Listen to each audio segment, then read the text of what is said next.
If you're looking to create, grow, and sustain your wealth, download and subscribe to the Pain Points of Wealth podcast at BeBullish.com with Bob, Ryan, and Chris Payne. It's your podcast for market insights, money tips, and real talk on the economy. Download and subscribe at BeBullish.com.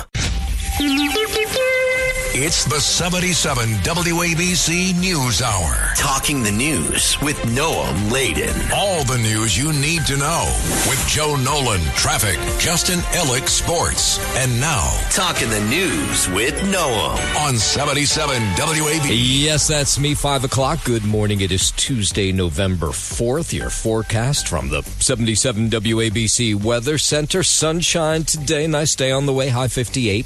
Tonight and overnight clear, low 44, and then tomorrow sun and clouds, high 64. If you're walking out the door with us right now, 49 clear in Great Neck out on Long Island, 44 and clear in Dover over in New Jersey, and it's 45 and clear right outside our Midtown studios. This is the Top 5 at 5. It's finally election day, so who's going to win? President Trump says he's going to get rid of congestion pricing. There are long lines at food pantries across the city. Lots of tears for a troubled Hudson Valley couple. Some marathoners saved the life of a Long Island man. All right, let's get into it at 5:01. Thank God it's election day. How much more can we say? The names of these three candidates. Who are you going to vote for today? The polls open in about a little less than an hour, 59 minutes from now, both in New Jersey and New York, where the races continue to be somewhat competitive, maybe more so in New Jersey. The candidates for mayor here in the city making their last push to get the voters out into last night. Democratic Socialist frontrunner Zohran Mamdani. He marched across the Brooklyn Bridge yesterday with his supporters, recalling how he beat former Governor Andrew Cuomo back in June in the primary. And we did so by winning with the most votes of any candidate in New York City primary history. And it's how we will feel again tomorrow when polls close at 9 p.m. Former Governor Andrew Cuomo, he hit up places like the Bronx. He was in Washington Heights. We need to clean up the city. We need a better public school system. We need more police to keep us safe on the streets. And we need to be able to stand up to Donald Trump and fight for New York.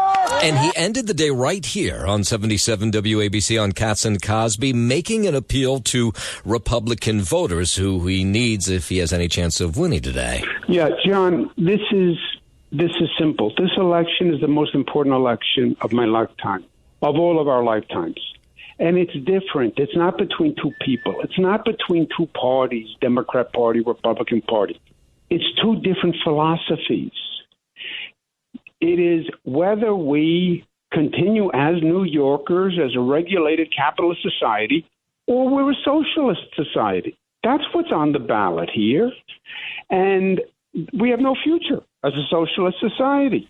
And I understand Republicans, they never voted Republican. By the way, I'm running as an independent. I'm on the second line down. Yep. You have to look for me. I'm not asking you to vote on a Democratic line. And, by the way, it's not easy to find his name on the ballot. You have Zohran Mamdani first, then Curtis Sliwa, and then you get both of them again because Zohran Mamdani's on the Working Families Party, Curtis Sliwa's on this Animal Rights Party. Then you get the rest of the candidates, which includes Andrew Cuomo. In fact, we've heard from a lot of voters who say, I went to look for Andrew Cuomo, and it took a little bit till I find him, so that's not going to help him so much. Republican Curtis Sliwa, he was in Coney Island yesterday, honoring the woman who was burned alive on the subway last year. Remember that horrible story? Criticizing Republicans who are backing Cuomo, who's running, of course, as an independent. They must be masochists. They must be so used to losing locally that they don't think they can win. And I tell them all they need to do is look at the triumph of Rudy Giuliani in '93. President Trump weighing in says New Yorkers must vote for Andrew Cuomo. This was a post on Truth Social yesterday. He said if Zohran Mamdani wins, it would be highly unlikely he'd contribute federal funds beyond the minimum required. The president went on to call Mamdani a communist who gives New York zero chance of success. And then there's some last-second ads that were airing yesterday, an ad supporting Andrew Cuomo in the race for mayor shows Zohran Mamdani in front of the collapse of the Twin Towers on 9/11. The ad, which also shows one of the towers bursting into flames, comes from the pro-Cuomo super PAC 4 Hour City. Former Mayor Michael Bloomberg just backed the group with more than $3 million. It's an attempt to link Mamdani to talker Hassan Piker, who said America deserves 9/11 on a live stream in 2019. Mamdani appeared with Piker in April, and after months of criticism from Cuomo, called Piker's comments objectionable and reprehensible at a recent debate. Mamdani's also complained about Cuomo and Republican Curtis Sliwa injecting Islamophobia into the race. Andrew Whitman, NBC News Radio, New York. All right, so thank God it's up to us. It's up to the voters now to decide who's going to win, what they're thinking as they head to the polls this morning. Here we found some Curtis Sliwa supporters in Midtown Manhattan. He's explained what he's going to do, and I don't really want the same person again. He already had a chance. I'm tired of billionaires too, so maybe we can have someone else in there. I think that he actually cares about the people. He's not in Trump's pocket. And you know what's interesting is when you talk to people out on the streets and you say who you're voting for, some people say none of your freaking business, which I totally get, but others are really open about the fact that they have no idea who they're going to vote for today, because some of them will say, I don't like any of the three of them. They're all horrible. And I don't know. It's like hold my nose and vote, and they still don't know who to vote for. It doesn't matter for me. I'm going to still do my job, working, pay taxes, pay rent. That's it. I don't know. I think I'm going to go with Mr. Cuomo. Seems like he'll know what he's doing. Right. I mean, you don't see, I will say Zohran Mamdani for sure has his enthusiastic voters, but then Curtis Sliwa does too, but then the Andrew Cuomo thing, it has been a fascinating race, no two ways about it, but I think a lot of people will be happy when this thing is over later tonight. And then, of course, in the Garden State, you have a race that seems to be very close. President Trump holding a tele-rally last night for Jack Ciattarelli, just as he and the Democrat Mikey Sherrill made their final pitches to New Jersey voters, both making affordability a big issue, trying to wrap up their appeal for votes, revealing what they'll do on day one if they're elected. I'm fighting for affordability. I'm fighting to get your costs down. I'm declaring a state of emergency on day one, freezing utility rate hikes. And Ciattarelli says he'll issue an executive order, number one, which will say that no town in New Jersey will be a sanctuary city and that we will not be a sanctuary state. Executive order number one. No town in this state will be a sanctuary city. We will not be a sanctuary state. I think I just said that. But Congressman Sherrill leading by 1 to 3 or 4 points, depending on which poll you buy into. Either way, everything shows this is going to be a very tight race in New Jersey. And, of course, make sure you're here tonight starting at it's going to start with Katz and Cosby at 5 o'clock. And then the rest of the night, you'll get all the election coverage you could possibly need, all the analysis that you want right here on 77 WABC. So make sure you have it tuned on the app or on the radio to us for election coverage that begins right at 5 o'clock with Katz and Cosby this afternoon. WABC News Time 509. Have somebody emailing me from the Board of Elections. They want me to throw this in there, and I'm happy to do so. Polls here in New York City open at 6 o'clock. So in 15 minutes from now, they'll stay open until 9 o'clock tonight. And this person wants you to know that if you're in line by 9 o'clock, because it's expected 1 million people will vote today, 1 million. So if you're in line by 9 o'clock, they will keep those polls open until you're able to cast your ballot. So your best bet maybe is to get there right when things open at 6 o'clock this morning, because it sounds like it's going to be an incredibly busy day. If the polls are free up listening to me, chances are you're probably going to early vote anyway. And while we're talking about voting, a majority of Americans think political violence is going to get worse and that it's likely a political candidate will be assassinated in the next few years. New poll from Politico and Public First found 55% hold that view, almost equally along party lines, gender, age, and education level. What's more, some 24% believe that political violence is justified in some cases, a belief held more often by younger people. I'm Tammy Trujillo. WABC News Time 5:10. Despite a federal judge's ruling to fund SNAP benefits food stamps by Wednesday, the president says he will partially fund the Supplemental Nutrition Assistance Program that feeds tens of millions of Americans daily. Soup kitchens across the city say they have been busy now that the SNAP benefits have run out, even though they'll be partially funded. Here's a soup kitchen in East Flatbush that had a long line yesterday. Now that the benefits is cut, I can't go to the supermarket because I don't have no benefits for it. Yeah, New York State Attorney General Letitia James, she was in Brooklyn helping to hand out meals to families yesterday. They tell me that it's going to take 10 to 12 days to upload the federal funds so that individuals can purchase food. Yeah, and last week, James and 25 other state attorney generals sued the federal government to keep funding SNAP benefits. Given the long shutdown, money ran out at the beginning of November. The court ruled the federal government must continue SNAP payments with its contingency fund. The Trump administration, again, I told you, has complied, but only at 50%, and will take time to get those SNAP card funded again, maybe 10 to 12 days. So there were people at food banks across the city hoping to get some free groceries. And they gave us pineapples, see, and 2 cups of juice. I blame both sides, Democrats and the Republicans, because they had a chance to come to agreement before, but they didn't do it. I think it's ridiculous, it's immature, and it's really, really bad. I'm hoping it doesn't last long because it affects a lot of homes and a lot of people. Yeah, 5:12. Have you noticed that the streets are quiet in New Jersey, even in Midtown Manhattan, a little bit quieter than usual this week? It's because it's Jersey Week in the Garden State. Jersey Week occurs during the first full week of November when schools are closed Tuesday for Election Day, along with Thursday and Friday for the New Jersey Education Association Convention in Atlantic City. So New Jersey families typically plan out vacations for theme parks like Disney World and other destinations further south.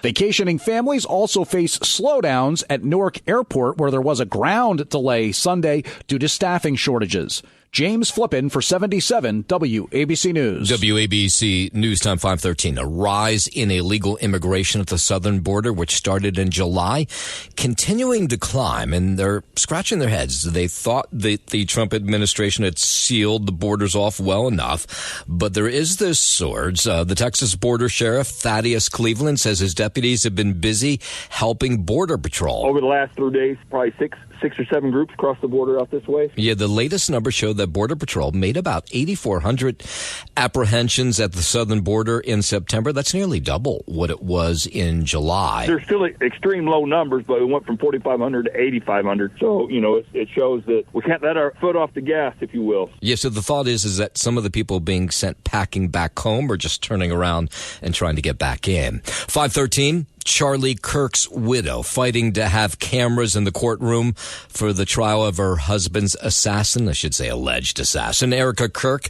telling Fox News that there have been cameras all over her husband when he was murdered, so there should be cameras in the court for the trial. We deserve to have cameras in there. Why not be transparent? There's nothing to hide.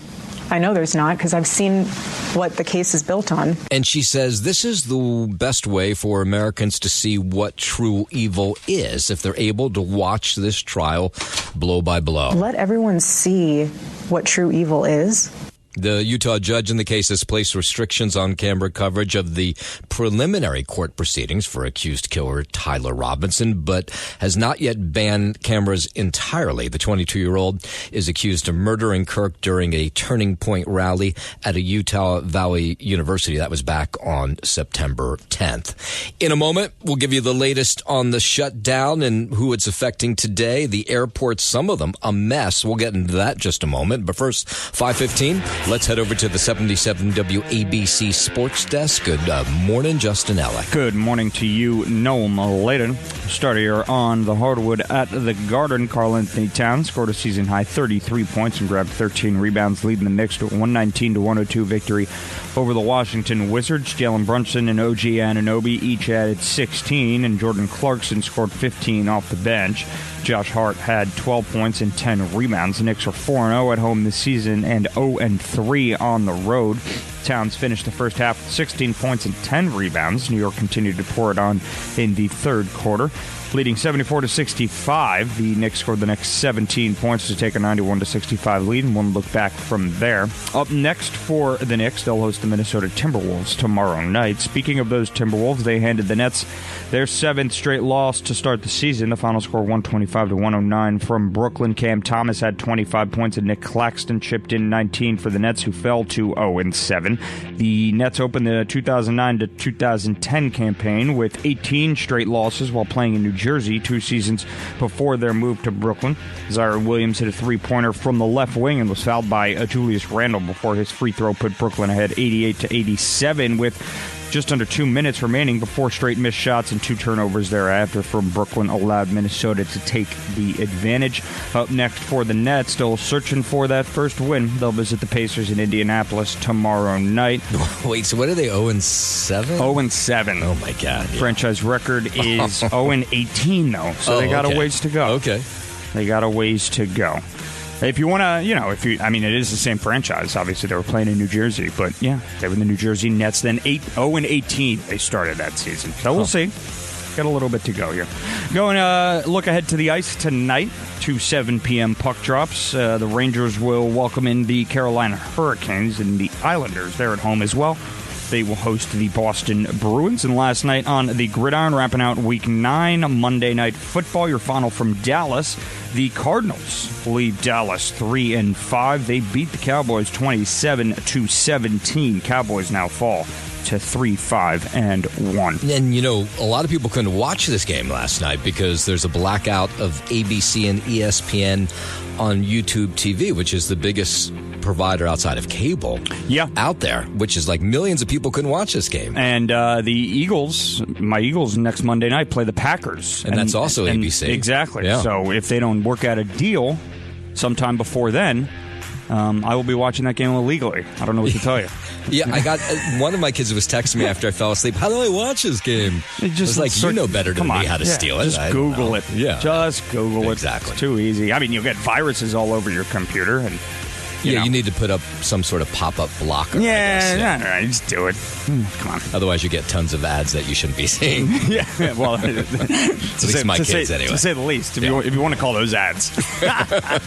It's a bold strategy, Cotton. Let's see if it pays off for them. Cotton! At your Sports Now, I'm Justin Ellick, 77 WABC. WABC News Time 520. They seem to figure it out at Newark. There was some people calling in sick at the airport because they're not getting paid. The TSA workers, they are traffic controllers. But yesterday, not bad. And as you just heard from Joe, doesn't seem to be bad today. But we're seeing delays at airports across the country still. You had travelers in Houston yesterday. This all, of course, connected to the shutdown. That's the reason these workers are not being paid. Facing hours-long wait to get through security due to staffing issues caused by the shutdown. Wait times for TSA checkpoints at George Bush International Airport in Houston yesterday were 3 hours long, which meant a lot of people did not make their flights, and of course not too happy about that. When we were up here, it was like 3-hour wait, and just to get to right up over here, and then you still have the lines. If you look over there, we still have to go through all that line. Yeah, the line snaked around and out of the terminals. TSA agents, of course, been working without pay since the shutdown. And what we've seen is they brought in food pantries. They did this at Newark and LaGuardia last week because these people don't get paid a whole lot of money in the first place. Now they're missing paychecks, so they've been bringing groceries to some of those workers. But other of those workers say, wait a minute, if you're not going to pay me, I'm not going to show up for work. And so that's what happened at Houston yesterday. Just a terrible day for anybody to fly in and out of there. And then you had California Attorney General Rob Bonta joining with 22 attorney generals to sue the Trump administration. Bonta says the states are suing the U.S. Department of Education over its new regulations, which he says could exclude people from eligibility for loan forgiveness. These are public school teachers, police officers, firefighters, librarians, social workers, members of our military, and more. He says under the DOE's new rule, eligibility would be based on whether they're employers engage in actions that the Trump administration deems to have a substantial illegal purpose. Bonta announced the legal action alongside the attorney generals from Massachusetts and Colorado. As of 2024, more than 81,000 Californians have received over $6 billion in PSLF forgiveness. Yeah, so they're fighting for that. 522, let's go overseas. Police ruling out a terror attack and a mass stabbing on a London train over the weekend. Correspondent Molly Hunter reports 2 British nationals have been arrested in the weekend attack that had left 11 people injured. One of those 2 men has been released. The other, Anthony Williams, he's a 32-year-old from Peterborough. He is in court this morning facing 10 charges of attempted murder, 1 charge of possession of a blade. He is also facing charges, police say, from a previous incident on Saturday of attempted murder. Police say 2 of the stabbing victims suffered life-threatening injuries. 4 others have been treated and released. UK Prime Minister Keir Starmer condemning the attack as appalling and deeply concerning. Police say the stabbing rampage started just after the train made the stop at a little town called Peterborough. At that point, eyewitnesses describe indiscriminate stabbing, running down the aisles, and then people yelling kind of run, run, with blood dripping down their face. Yeah, people describing just as a horrific scene. 523, let's bring it back home. An El Paso, Texas judge has rejected a plea deal for the owner of a funeral home there where 190 decomposing bodies were found. Carrie Halford was facing a 15 to 20-year sentence for abuse of a corpse. The judge made his ruling after families of the victims spoke in court asking that the plea deal be rejected. Halford's trial date was set for October of next year. A judge rejected a similar plea deal for her husband John in August. He's set to go to trial next February. The 2 have pleaded guilty to federal charges and are awaiting sentencing. I'm Chad Bauer. WABC News Time 524. The Supreme Court going to take up the legality of President Trump's tariffs come tomorrow. The High Court scheduled oral arguments for November 5th after it agreed to fast-track the case. The tariffs will stay in place until the court makes a decision.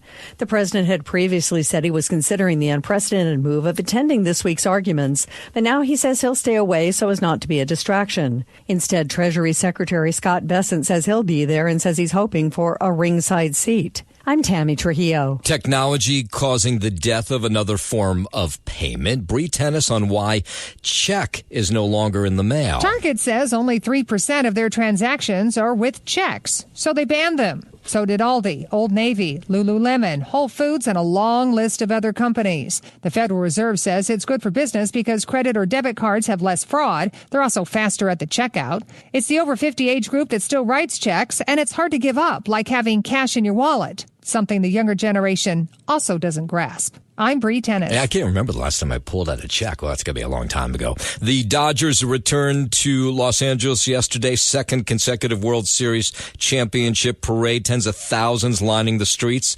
Lots of people staking out spots as early as 6 a.m. You know, it was awesome. All the Dodger fans showed out. We saw Blake Snell, Clayton Kershaw. It was glad to see Kershaw happy on his last run. You know, it was awesome. Everything was good here. Golden. I was here last year, and it was amazing just seeing them, being able to support them, and here again today. They won the World Series, so we're here. We came last year, so we're coming again. It's the Dodgers, man. You know what I mean? It's the Dodgers, L.A. You got to come represent. You have to support them, you know? You got to be here, support them all the way. Dodgers pitcher Clayton Kershaw, who announced the season would be his last, thanked those who came out. All the players, of course, riding along the parade route in these double-decker buses so they could be seen by the fans. Pat Riley! What's better than 2? 3! 3P! I think that's Dodgers manager Dave Roberts. And star Shohei Ohtani says he's already ready for next season. We don't normally hear him talk a lot, so I'm kind of curious to hear what he sounds like. I'm ready to get another ring next year. Okay. WABC News Time 526. The first Coca-Cola holiday flavor in 5 years going to hit store shelves soon. The soda company says Coca-Cola Holiday Creamy Vanilla is a festive twist on the classic taste that delivers comfort, refreshment, and seasonal joy. The flavor is described as a delicious taste of Coca-Cola infused with smooth, creamy vanilla flavors. It'll be available in both regular and zero sugar versions. I'm Michael Kastner. It's the 77 WABC News Hour. Talking the news with Noam Laden. All the news you need to know with Joe Nolan, traffic, Justin Ellick, sports. And now, Talking the news with Noam on 77 WABC. Yes, that's me. Good morning. It is Tuesday, November 4th. Your forecast from the 77 WABC Weather Center. Sunshine today. Nice day on the way. High 58. Tonight and overnight, clear, low 44. And then Wednesday, sun and clouds, high 64. If you're walking out the door with us right now, it is 49 and clear in Great Neck out on Long Island. It's 45 and clear in Dover over in New Jersey. And it's 44 and clear right outside our Midtown studios. WABC News Time 5:39. It is Election Day. The polls open 20 minutes from now, both in New Jersey and here in New York. The three men who want to be mayor, they were crisscrossing the five boroughs yesterday, making their final pitch to voters. Andrew Cuomo telling volunteers last night in Sutton Place that he anticipates record turnout today, and there's reason to believe that after 735,000 New Yorkers cast ballots during early voting. And then yesterday he was shrugging off this endorsement from President Trump, this last-minute endorsement that he put up on Truth Social, where the president wrote, "Whether you personally like Andrew Cuomo or not, you really have no choice. You must vote for him and hope he does a fantastic job. He's capable of it. Mamdani is not." He's talking about Zohran Mamdani. So here was Andrew Cuomo. You know, he's in this weird place. He wants Trump support, but he doesn't want Trump support because maybe that'll scare some Democrats away. They are worried about Mamdani being mayor of New York City. He's not endorsing me. He's opposing Mamdani. I agree. A vote for Curtis Sliwa is a vote for Mamdani. Curtis Sliwa is not a viable candidate. He cannot win. He is in the race as a spoiler only. Curtis Sliwa would disagree with that. He was in Brooklyn yesterday trying to get out his supporters. The president is entitled to his point of view, but the people on the ground say they want to change, and the change is not Zohran Mamdani, it's Sliwa. Yeah. Curtis was at a subway station, Coney Island, yesterday, says he's the only candidate in the race who's campaigned about safer subways and a safer city. Zohran Mamdani, he also addressed Trump's support of Andrew Cuomo last night. The MAGA movement's embrace of Andrew Cuomo is reflective of Donald Trump's understanding that this would be the best mayor for him. Not the best mayor for New York City. Earlier in the day, Mamdani marched with hundreds of supporters from union leaders to political figures from the Brooklyn side of the Brooklyn Bridge to Manhattan. He's been leading in the polls ever since the primary, and the thought is it would have to be some sort of major upset today, but that's why you hold the contest to see who wins. You can't go by the polling numbers. Last night, Cuomo ended his day by appealing directly to conservative voters by being on Katz and Cosby right here on WABC radio. And he reminded them he thought that every poll shows that he has the best shot of beating Zohran Mamdani today. And he also said that he thought a vote for Curtis Sliwa was a vote for Zohran Mamdani. Here was Andrew Cuomo with Katz and Cosby last night. Everyone knows the score. The race, they did a poll this afternoon. I was 4 points down in the three-way with Sliwa. One-on-one, I beat Mamdani. One-on-one, I beat him. So one-on-one, I beat him by about 6-8 points. But, of course, there's not going to be a one-on-one. With Sliwa, I'm down by about 4 points. Sliwa has about 13, 14 points. Those 13, 14 points are electing Mamdani. They're Republicans who are electing Mamdani. And please, Don't do it tomorrow. Yeah, he seems sort of resigned to that fact there.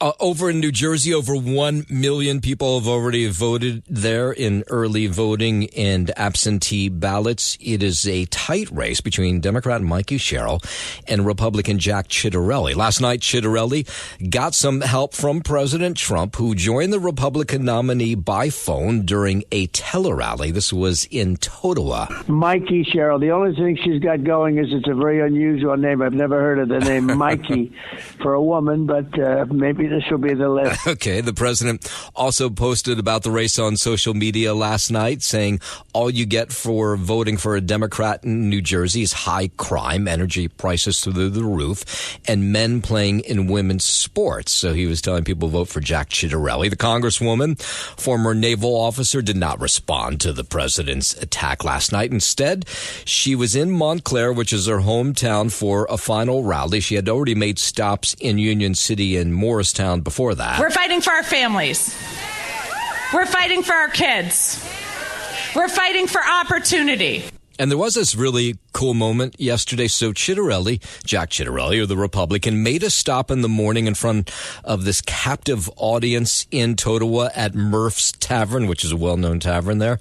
And his son, who's serving in the Army overseas, flew in to surprise his father as he tries to become governor again. So it was a really nice moment on the campaign. You don't get too many of those because it's been a pretty bitter one in New Jersey. It is Ciattarelli's third try at the seat following two failed attempts. It was a toe-to-toe fight, you'll remember, 4 years ago against Governor Murphy. And polls say this race is tight. So you had both candidates out and about trying to get to their voters to the polls today, knowing that this is going to decide everything. When we vote, make sure your neighbors and your friends and your frenemies get out to vote. It's all about the turnout. If you want change, turn it out. Okay, so here's how it works here in New York. Polls open in 15 minutes, 6 o'clock. They'll stay open to 9 o'clock. The Board of Elections reminded me early this morning saying, hey, if you are in line at 9 o'clock tonight, you will still be able to vote. They expect 1 million people to show up in New York City because early voting was so big. They say this day will be large as well. And in New Jersey, same thing. Polls open in 15 minutes, but they only stay open until 8 o'clock tonight. So same thing. If you're in line at 8 o'clock in New Jersey, you'll also be able to vote. They expect huge numbers in the Garden State as well. And then tune in starting 5 o'clock. Right here. Start with Katz and Cosby this afternoon, right up until all the results start to roll in at 8 o'clock from New Jersey, 9 o'clock from New York. We'll have the analysis, the play-by-play, and everything you need to hear right here, 77 WABC, starting at 5 o'clock this afternoon with Katz and Cosby. All right, 5:45. Let's head over to the 77 WABC Sports Desk, and here's Justin Allen. Thank you, Noam Layden. We'll start here on the hardwood at the Garden. Karl Anthony Towns scored a season-high 33 points and grabbed 13 rebounds, leading the Knicks to a 119-102 victory over the Washington Wizards. Jalen Brunson and OG Anunoby each added 16 points, and Jordan Clarkson scored 15 off the bench. Josh Hart had 12 points and 10 rebounds. The Knicks are 4-0 at home this season and 0-3 on the road. Towns finished the first half with 16 points and 10 rebounds. New York continued to pour it on in the third quarter, leading 74-65. The Knicks scored the next 17 points to take a 91-65 lead and wouldn't look back from there.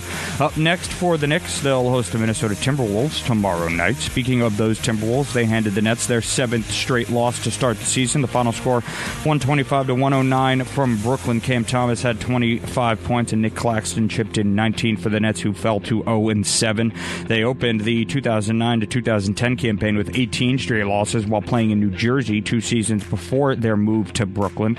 Zaire Williams hit a three-pointer from the left wing and was fouled by Julius Randle before his free throw put Brooklyn ahead 88-87. Just under 2 minutes remaining, with 4 straight missed shots and 2 turnovers thereafter from Brooklyn allowed Minnesota to take the advantage. Up next for the Nets, still searching for that first win, they'll visit the Pacers in Indianapolis tomorrow night. Looking ahead to 2 puck drops tonight on the ice. The Rangers back in action. They will welcome in the Carolina Hurricanes. As for the Islanders, they're at home as well, hosting the Boston Bruins. And Week 9 in the NFL wrapped out last night with another installment of Monday Night Football. The Cardinals leave Dallas 3-5. They beat the Cowboys 27-17, and the Cowboys fall to 3-5-1 in the process. That is your Sports Gnome, and I'm Justin Ellick on 77 WABC. WABC News Time 5:49. How about some good news? New York City saw another decline in major crimes in October, with murders, shootings, subway crime all reaching new lows. This according to newly released NYPD statistics. Overall, major crime dropped 6.5% last month. That compared to October of last year. Murders fell 49% year over year, with 18 homicides reported compared to 35 years ago. So that ties the lowest record, which was 2018. So overall, you go through all these stats, they get kind of complicated. But what the truth is crime is down in the city big time. And NYPD Commissioner Jessica Tisch crediting the efforts of officers across the city for those big declines. President Trump taking to social media last night saying he will try once again to kill congestion pricing. In a post to Truth Social, the president says he's asking Transportation Secretary Sean Duffy to take what he calls a good long look at terminating the program. The president claims the tolls have turned the city into a ghost town. He has consistently opposed congestion pricing, even declaring it dead back in February. Now, the MTA continues to celebrate what they say is a good deal for drivers. Here was Jenno Lieber a while back saying that congestion pricing is working. By every possible metric, by every standard, congestion pricing is a success. It's reduced congestion dramatically. It has improved drive times for people. It's improved travel times for a lot of people who are getting into the city on buses, whether they're coming from New Jersey or Long Island or on our express bus system. Now, I have asked for more current stats than what he was talking about a couple months back. You'll remember when congestion pricing started earlier this year? Yeah. It was easier to get cross town. There were less cars coming into the city. But I can tell you, since I drive into the city and drive home every single day, that my commute is back to where it was before congestion pricing. For a while, I was getting home in like 20 minutes, 25 minutes, back to 45 minutes most days to get across the city. So I would suggest that congestion pricing is not working like it once was. As soon as I get those stats from the MTA about what they see, of course, I will report them to you. But I can only tell you my personal experience has been not working like it once was when they first started it. Maybe people have just decided, you know what, I'll pay the toll to go into Midtown. 5:52. While we're talking about the president, too, the president says he'll partially fund SNAP food assistance benefits as the federal government shutdown continues. In a court filing yesterday, the administration says the money would cover 50% of eligible households' current allotments. This comes after two separate rulings last week ordered the White House to tap emergency funds that'll cover some of the SNAP program, which is food stamps. What we're seeing from people at pantries who run these food pantries across the city, they say a lot of these people who are worried about not getting their SNAP funds and being able to buy groceries have been coming in over the last week or so. Huge numbers. For those that are on SNAP, those benefits certainly help them make those ends meet. And when there's a question whether they're going to be able to get that money, it becomes almost a crisis for their family. Yeah, so pantries all over the tri-state say they've seen a surge of families coming in over the last 10 days so, worried about these benefits running out and not being able to put food on the table. When they cut Medicaid, some of these people lost their health insurance and now they're losing their SNAP benefits. And when they're living on the edge already, it becomes very much a crisis. And New Jersey's Attorney General has a warning for families facing SNAP food assistance shortages or delays. They say beware of scammers. State Attorney General Matthew Platkin says the SNAP scammers are seeking to take advantage of the political debate leading to uncertainty about the federal food assistance program. He says beware of anyone who says they can unblock your EBT card or otherwise clear things up, and to never reveal EBT card numbers and PINs. More than 800,000 New Jerseyans rely on the SNAP program. Andrew Whitman, NBC News Radio, New Jersey. 5:54. Let's go out to Long Island. The remains of Omer Nutra, the Plainview, Long Island native murdered by Hamas on October 7th, have been returned to Israel. The news was shared by Bring Omer Home, the Instagram page that has followed this all along, and the Midway Jewish Center out there. That's the family's synagogue.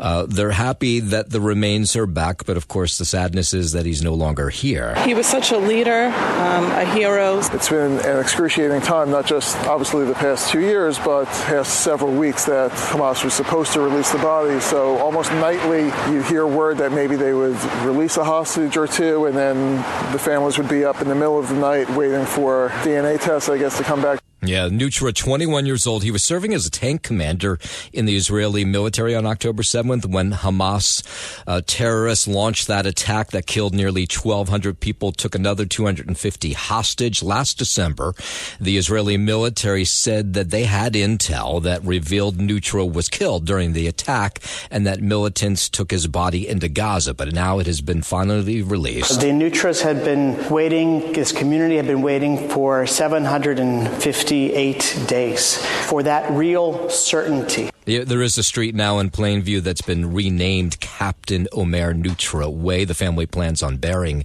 Nutra in Israel in the coming days. Up to the Hudson Valley at 5:55, a husband and wife dead in an apparent murder-suicide inside a Nyack home. Officers found the bodies of 52-year-old Jeffrey Wright and 55-year-old Anita Wright inside this home on Midland Avenue. Based on the injuries, evidence at the scene, police say Wright killed his wife with a shotgun, then went to another area of the home and killed himself with the same weapon. Here was their next-door neighbors who say they knew something bad was going on inside that household, that things had changed over the last year or so. I would tell you at one point that we had a very amicable, friendly relationship with him and his wife. We believe, me and my partner, believe that either right prior to COVID or during COVID, things changed dramatically. We no longer had a relationship. We no longer were in their company. And there were a number of incidences that I don't want to get into right now that don't make this any better or worse, that scared us. Yeah, and what makes this story even more horrible is they have a teenage son. I mean, you can't get your mind around that. Last night, they held a service for the couple. That teenage son was there. The community says they'll support that teenager as he sort of walks through the grief of losing both parents. And on a much lighter note, with Halloween in the rearview mirror, many have started shopping for Christmas. November is not Christmas. November is autumn. This woman is not alone. Is it too soon for Christmas shopping and decorations? Many people are desperate to deck the halls early, as Stephanie Carls of Retail Me Not explains to the Today Show. Retailers have always rolled out decor right around this time, but I think what is changing is how fast shoppers are responding. They are filling their carts. One recent survey said more than half of American holiday shoppers plan to look for deals earlier than years past. They said they fear rising prices and also don't want the stress. Lisa G., 77 WABC News. Thanks for listening to the News Hour with Noam Laden. You can hear the News Hour with Noam Laden weekday mornings at 5 on 77 WABC. If you like the podcast, share it with your friends and listen anytime at WABCRadio.com and download the WABC Radio app. Hit that subscribe button on all major podcast platforms. Plus, follow WABC on social on Instagram, TikTok, Facebook, and X. See you next time for a new episode so you never have to wonder, what the heck is going on here? If you're looking to create, grow, and sustain your wealth, download and subscribe to the Pain Points of Wealth podcast at BeBullish.com with Bob, Ryan, and Chris Payne. It's your podcast for market insights, money tips, and real talk on the economy. Download and subscribe at BeBullish.com.